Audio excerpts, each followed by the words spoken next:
A very good morning to everyone. Welcome to the Civilspedia's Daily Current Affairs Analysis brought to you by Shankar IAS Academy, and today's date is 27th of July 2025. In this video, we are going to discuss about the following topics, and the topics taken for today's discussion are the Maratha's Landscape, which was recently introduced or included in the UNESCO's World Heritage Site, and the Veer Parivar Sahayata Yojana, which was introduced by the NALSA to provide free legal aid services to the military personnel, and the Mangrove Conservation and the initiative taken by the Tamil Nadu government with respect to the Mangrove Day, which was recently concluded on the July 26th, and the VAREX imaging services or the VAREX imaging method with respect to the science behind it, and the Sahyog Portal. And once again, the Maratha military landscape of India, which got the recent recognition from the UNESCO, was in news because of the recent initiative or the proactiveness taken by the Maharashtra government to train locals as a guide to the Marathas fort, to penetrate more tourism and to encourage more tourism activities. It is in news because the UNESCO's recently provided the Maratha military landscape, the UNESCO's World Heritage Site, as a recognition in the month of July 2025. And this Maratha military landscape consists of 12 forts, 11 from Maharashtra and 1 from Tamil Nadu, and all the 12 forts are under the Marathas military landscape, and it showcases the Marathas military architectures, and it got developed under the Shivaji Maharaj. And with respect to the India's position, it got the 44th rank, or it has been enlisted as the 44th World Heritage Site from India.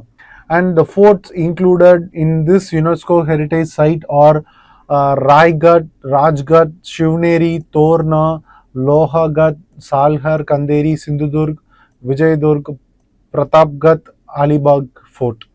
These 11 forts are from Maharashtra, and only one fort from outside Maharashtra, that is Jinji Fort. And with respect to the specific features or the criteria that needs to be taken into account for the consideration of UNESCO World Heritage Site is that it to be specific, this fort or the Maratha military landscape has a peculiar feature of involving it in the guerrilla warfare and hill fort architecture marvel of this fort feature, and it has been adapted to hills, coast and plateau region. That is, Maratha military landscape has been situated in the areas of hills, coast as well as the plateaus, which is also a peculiar feature found to be only in the Maratha military landscape. And it also has the self-sufficiency, and it has been strategically placed for its functionality. And with respect to the criteria that needs to be meted out for the recognition of UNESCO World Heritage Site is that it has to mete out the second, third and fourth category, that is exchange of ideas, military settlement systems and Maratha's identity.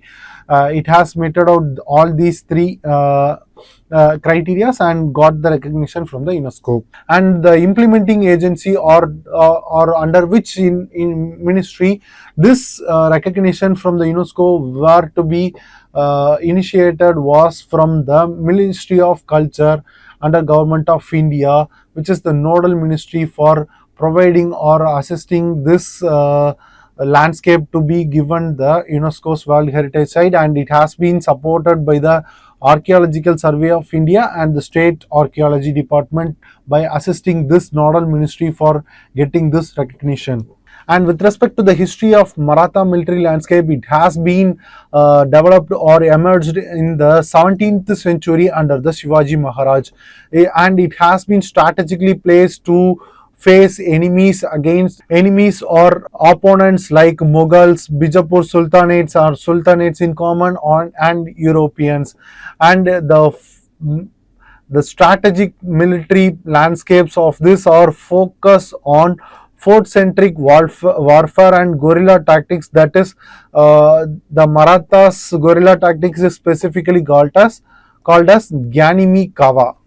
And as we discussed earlier, the construction of this Maratha military landscape was constructed between 7th to 19th century, and the main administration of this fort or the establishment of this fort was on the basis of self-reliant, and it has the self-reliancy for water tanks. It contains water tanks, it has its own granaries, temples and armories. And later, after the period of Shivaji Maharaj, it has been used by Peshwas and Holkars. With respect to the unique characteristic features of this Maratha military landscape was, as we discussed earlier, it was built on hilltops, cliffs and islands as a part of strategic positioning and as a natural defense mechanism. And the fort has been established or constructed for the functionality and not for the ornamental in nature. Some of the unique forts which has the unique examples are the Raigad fort, which was considered to be the capital of the Shivaji Maharaj, and the Shivneri fort was considered to be the birthplace of the Shivaji Maharaj, and the Sindhu Durg fort was established as a sea fort to control the Konkan region, and the Torna fort was first captured by the Shivaji Maharaj in the year of 1646, and the Jinji fort, which was very unique because it was on the outside, only fort outside the outside the Maharashtra, that is from Tamil Nadu, and it has been captured from the Mughals. With respect to the prelims practice question, the only fort outside Maharashtra include the UNESCO's listed Maratha military landscape is located in present day district of A. Madurai, B. Tiruvannamalai, C. Viluppuram and D. Chengalpattu. And the answer is Viluppuram, that is the Jinji fort, which was presently situated in the Tamil Nadu district of Viluppuram. In this section of video, we are going to discuss about the Kargil Vijay Divas and the NALSA's, that is National Legal Service Authority's new initiative to introduce or to provide free legal services to the military personnel as under the scheme called Veer, Parivar, Sahayata Yojana, and it was introduced in the year 2024, and it provides free legal aid to the soldiers and military personnel, ex-servicemen and their families. The main benefits or the objectives of this Veer Parivar Sahayata Yojana is to provide free legal aids and assistance to the military personnel, ex-servicemen and also the families associated with them. And the main beneficiaries of this Veer Parivar Sahayata Yojana is to serve the free legal services to the serving soldiers, ex-servicemen and the families of soldiers and ex-servicemen. And what are all the key components and the implementation procedures of this program is that establishment of legal services clinics in Sainik welfare boards, and a panel of lawyers and paralegal volunteers for assistance will be provided in this Veer Sahayata Yojana, and they assist in documentation and other legal proceedings of this process. And it established the first legal service clinics in Himachal Pradesh ex-servicemen corporation in Hamirpur. And what is the scope of the legal aid provided by this Veer Sahayata Yojana is that, Veer Parivar Sahayata Yojana is that it involves the civil and family disputes, specifically the property disputes, pensions and successions, etc. And it also got the relevance to the service related legal aid also, that is pension claims, disability benefits, etc. From this we can claim from this board. The army persons can be claimed from this board, and it also empanels or covers the criminal jurisprudence also, because it also provides legal aid according to the guidance. They will provide guidance and also the proper representation through the NALSA mechanism to the legal military personnels. And it also helps in documentation also, because there is a proper documentation needed, and there need to be more follow-ups for the cases that is going to appear or listed. So it needs to be properly documented, and certified copies of every judgments and other things has to be provided to the representatives, and also the filing of cases is more significant for the correct procedure of this mechanism, and it also helps in the appeals also. And what is the major significance of this Veer Parivar Sahayata Yojana is that it empowers the defense families, which also feels that they may not get properly legally represented. So it empowers the defense families with access to the justice, and it also acknowledges and honors the soldiers' contribution to the nation while providing the legal services, and they may take care of the legal services. And it was implemented to the National Legal Service Authority, ensuring it will ensure the structured approach by following the correct procedures. And specifically, we have to know about the NALSA, that is National Legal Service Authority. It was constituted under the Legal Services Authority Act of 1987. The Chief Justice of India, who is the patron in chief of this NALSA, and the second senior most Supreme Court judge will be the executive chairman of this NALSA, and it was headquartered the Supreme Court of India, that is in New Delhi. And the NALSA not only has the is the primary not only is the only body, it will also has the network of legal systems provided through State Legal Service Authority, High Court Legal Services Committees, and District Legal Services Authority, etc.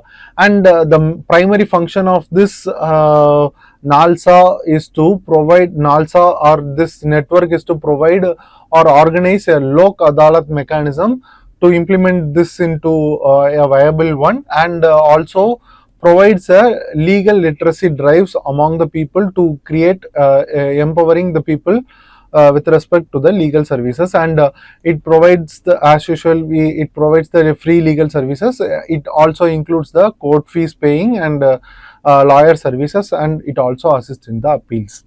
And women, children, scheduled caste and scheduled tribe people, industrial workmen, disaster victims, disabled peoples, person in custody, low income groups are all the people who are basically eligible for getting free legal services through either NALSA or through the network of legal services provided by them. And it got the legal backing under these three articles, that is Article 39A, which provides the free legal aid to everyone. And it was introduced through the 42nd Constitutional Amendment Act of 1946, and Article 14, which provides the equality in representation or equality before law, and the Article 22 under Section 1, so a subclass 1, which provides right to every person in custody for proper representation in the legal manner. Moving to the prelims practice question, which of the following statement about NALSA are correct? It was constituted under the National Legal Services Authority Act of 1987, which is correct statement. And the second statement, the Chief Justice of India is the patron in chief of the NALSA, which is also a correct statement. Its primary aim is to provide legal services only to women and children, which was incorrect, because it's not the primary aim of this legal services authority to provide only to the women and children. It will covers underrepresented people in the society, so it is not the primary aim. So the third statement is incorrect. By eliminating the third statement from the option, we can easily arrive at the answer. The answer is option A, 1 and 2 only. Moving to the next section. On the event of World Mangrove Day, which was observed annually on July 26, which was recently concluded, Tamil Nadu government has taken initiative to plant more mangrove plantations around the mangrove situated area to create more awareness among the people.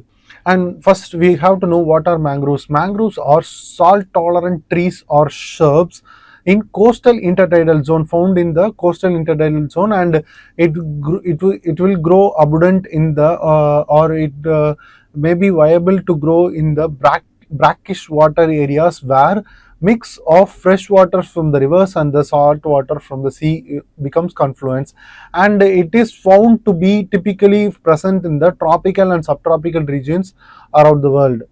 And the key features or the main feature of this mangrove variety is that it is the salt tolerance, which is also known as euryhaline with respect to the environment perspective.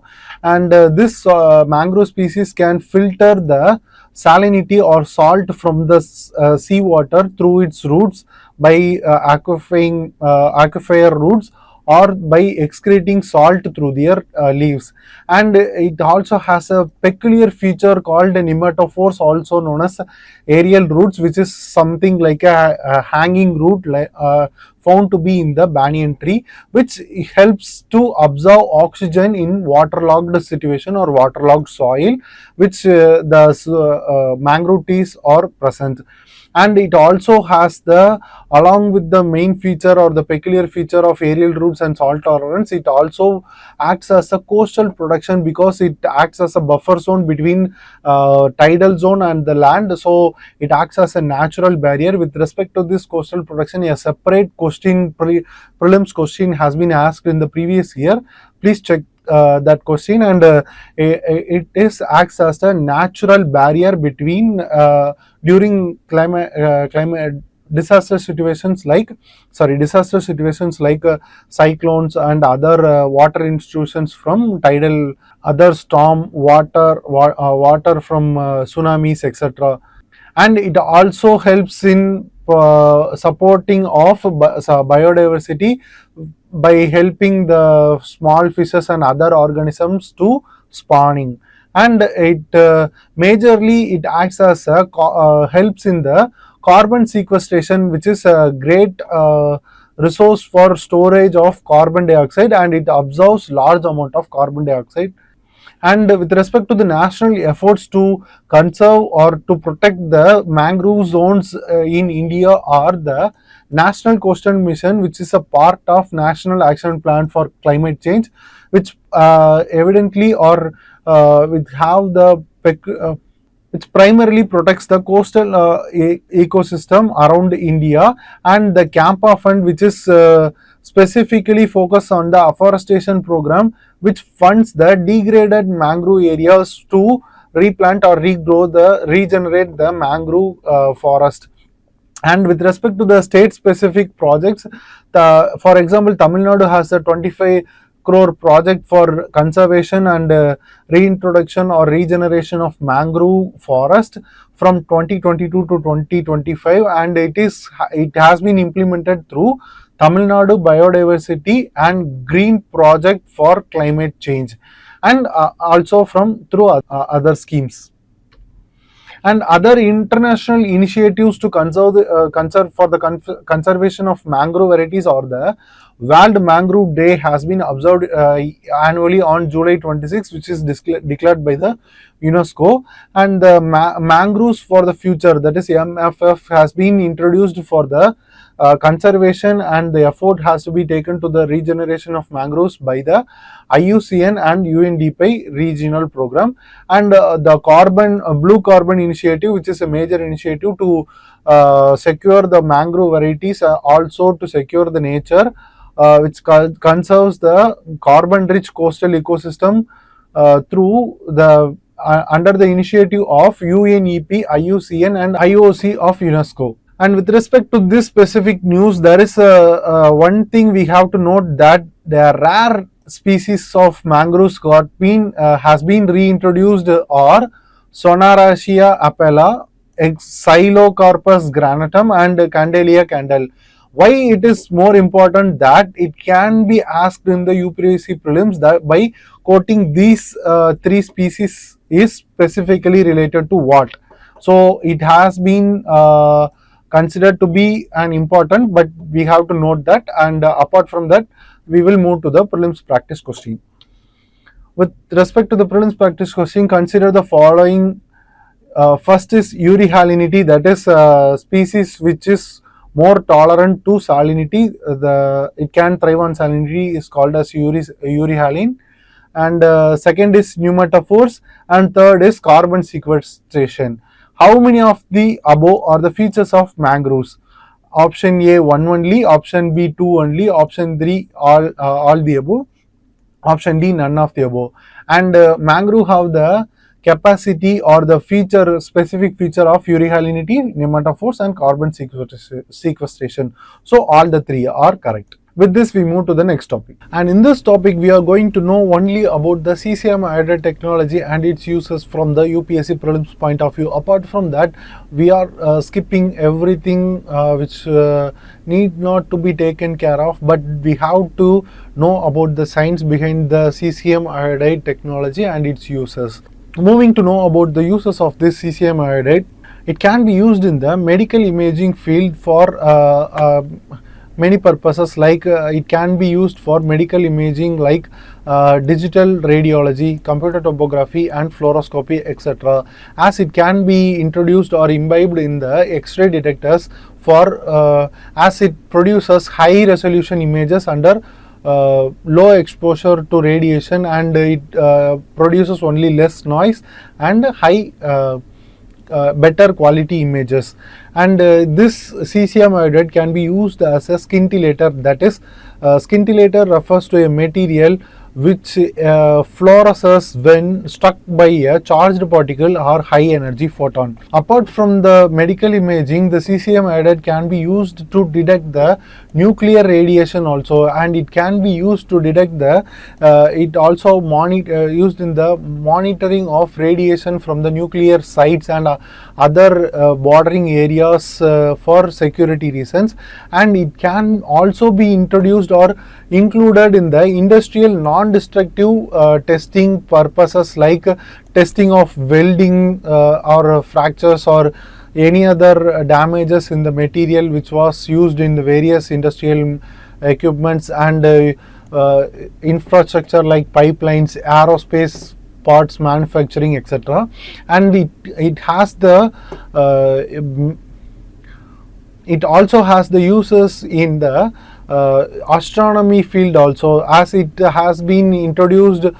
This CCM iodide can be introduced into the particle detector for space telescopes and for better detection of cosmic radiation, as well as it can be introduced in the satellite technology, instrument manufacturing, etc.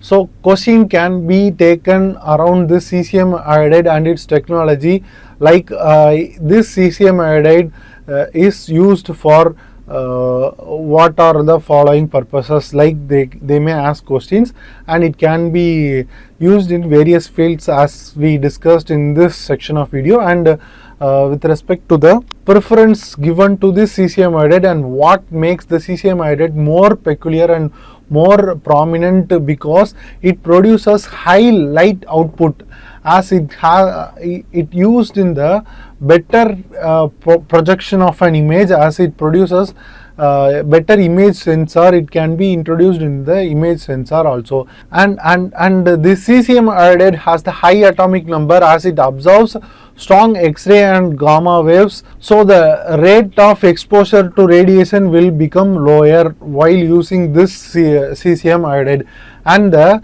hardness of the radiation makes it more durable, and you use it for long term without deteriorating it from the because of the time. And the compatibility of this CCM iodide is also a peculiar one, because it can be ideally compatible to flat panel detectors, as it can be introduced in the flat panel detectors also. Moving to the prelims practice question, which of the following statement is correct regarding VAREX imaging recent expansion in India? First, it set up India's first MRI magnet factory in Noida. Not. Its unit is located in IIT Madras Research Park, which is also incorrect. It is established in India's first CCM iodide coating line at Andhra Pradesh Medical Tech Zone is the correct answer. So C is the, so it's a simple question and direct question. So moving to the next section. In recent, the X Corporation, or the formerly known as Twitter, has filed a writ petition in Karnataka High Court challenging the union government's use of Sahyog Portal, a centralized portal or platform used to issue content takedown or blocking notices to the intermediaries like X and Facebook, etc. And what is Sahyog Portal? It is a centralized digital platform developed by the Government of India to facilitate a coordination between various law enforcement agencies, ministries, and digital intermediaries like X Corporation and other social media platforms for the content takedown requests. What is the legal issue raised by this X corporation, which is contrary, is that the misuse of section 79 of subclass B of subclass 3 of subclass B of Information Technology Act is that the section 79 of Information Technology Act provides safe harbor protection to the intermediaries like various social medias for its user generated content, and the X corporation alleges that the government is using the section 7 of 3 of subclass B as an arbitrary tool for the content blocking, which is not intended to be the scope, and it is beyond acting on its area of interference. And the second issue raised by the X corporation is that the bypassing of section 69A of the Information Technology Act and other procedural safeguards provided by the Supreme Court of India. The X corporation argues that the section 69A, backed by the Supreme Court's Shreya single judgment, that is the procedure in this judgment of Shreya single judgment, it has Supreme Court has upheld the section 69A of the Information Technology Act as a legal backing, as it contains the procedural safeguard in itself, and it also has the reasonable orders and opportunities for hearing. And the procedural safeguards established in the Shreya single judgment is also only the legal route for blocking online content, along with the section 69A of the Information Technology Act. But the Sahyog Portal lacks of transparency, recent orders like statement or users hearing section 69A safeguard, like not a definitive statement like this will create a controversy or will create confusion among the users as well as the international agencies or social media platforms. And the other most concern or the offences taken by the X corporation among the Sahyog Portal of Government of India is that the risk of arbitrary censorship, that the Sahyog Portal can lead to the appeal of thousands of officers can issue takedown orders through this portal without quoting any clear justification or any reason. And this may also lead to the suppression of legitimate contents and including the journalism, creating a chilling effect on the free speech among the people who are using the social media platforms and other various platforms. And what is the government stand with respect to this offences made by this X corporation is that the Sahyog Portal is created only for the only as a coordination tool for coordinating between various ministries and platforms, and not as a censorship tool or censorship mechanism.